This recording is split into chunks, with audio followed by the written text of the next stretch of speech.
বাংলাদেশের এমন কিছু বন্ধু দেশ যারা কখনো বাংলাদেশের খারাপ চায়নি। প্রথম স্থানের দেশটি সম্পর্কে জানলে আপনি অবাক হয়ে যাবেন। অষ্টম স্থানে রয়েছে আয়ারল্যান্ড। এই দেশটি বাংলাদেশকে সবসময় গুড উইশ করে। সপ্তম স্থানে রয়েছে নিউজিল্যান্ড। দূরের বন্ধু মনের কাছাকাছি।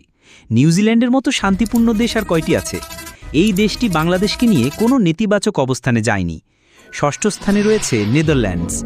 পানির বন্ধু নদী ও পানির ব্যবস্থাপনায় বাংলাদেশের পাশে থেকেছে বহু বছর এবং খাঁটি টেকনিক্যাল বন্ধুত্ব। পঞ্চম স্থানে রয়েছে ডেনমার্ক। গ্রাম বাংলার বন্ধু, ডেনমার্কের টাকা দিয়ে অনেক গ্রামে স্কুল, সেতু হয়েছে এবং কৃষি, পানি, নারী উন্নয়নে কাজ করে যাচ্ছে বহু বছর। কখনো ক্ষতি করার চিন্তাও করেনি। চতুর্থ স্থানে রয়েছে নরওয়ে। নিরপেক্ষ ভালোবাসা, কিছু চায় না, শুধু দেয়। কখনো বাংলাদেশের স্বার্থের বিরুদ্ধে যায়নি এবং জলবায়ু, পরিবেশ, মানবাধিকার ইস্যুতে বাংলাদেশকে সমর্থন দিয়েছে। তৃতীয় স্থানে রয়েছে সুইডেন। উন্নয়নের নিঃশব্দ সৈনিক। সুইডেন মানেই উন্নয়নে পাশে থাকা এক বিদেশি বড় ভাই। শিক্ষা, নারী অধিকার, দরিদ্রতা মোকাবেলায় সুইডেন অনেক সহায়তা দিয়েছে। কোনো দিন চাপ দেয়নি, শুধু শান্তভাবে সাহায্য করেছে। দ্বিতীয় স্থানে রয়েছে ভুটান। স্বাধীনতার পর প্রথম যে বন্ধু, সে তো আলাদা।